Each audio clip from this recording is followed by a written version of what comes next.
Hello दोस्तों, हम Dharmendra Chaudhary DK Chaudhary official में आप लोग को स्वागत है। दोस्तों, आज हम आप लोग के लिए एक ब्रांड सॉन्ग लेके लाए हैं जो कि मार्केट में हिट हो सकता है।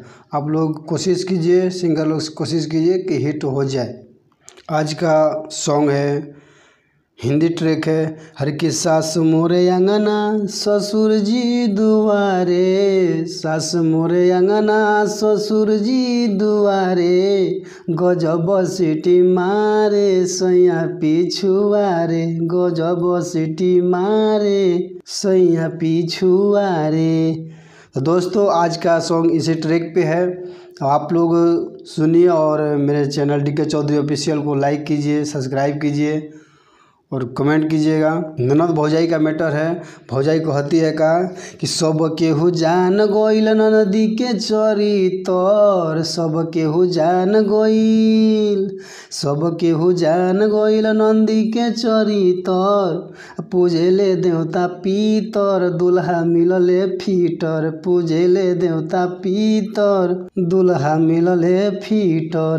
गाँवे गाँवे हाला भइल ननदी के चरितर, गाँवे गाँवे हाला भइल, गाँवे गाँवे हाला भइल ननदी के चरितर, पूजेले देवता पीतर दुल्हा मिलले फीटर, पूजेले देवता पीतर दुल्हा मिलले फीटर। दोस्तों, ये था मुकड़ा और आपको पहला अंतरा क्यों ले चलते हैं कि पूजले बोरहम बाबा पूजली देवी माई, घूमी घूमी पूजतिया खूबे गीतिया गाई, पूजले बोरहम बाबा पूजली देवी माई, घूमी घूमी पूजतिया खूबे गीतिया गाई।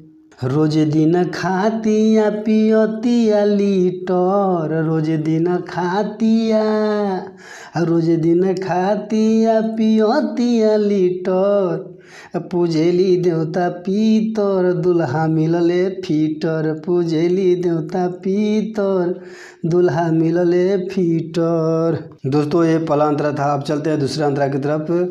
बहुत ही सुंदर सॉन्ग लिखा हुआ है, आप लोग जरूर सुनिए।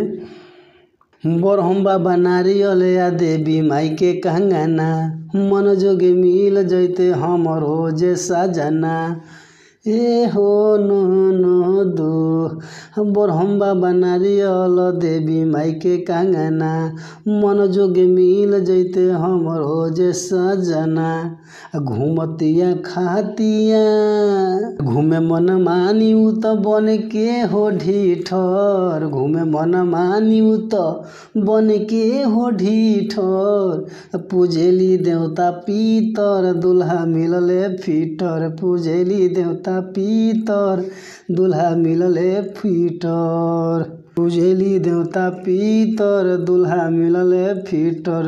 धर्मेंद्र यारवा जैसन खोजतिया मीतर, धर्मेंद्र यारवा जैसन खोजतिया मीटर, पूजेली देवता पीतर दुल्हा मिलले फीटर, पूजेली देवता पीतर दुल्हा मिलले फीटर।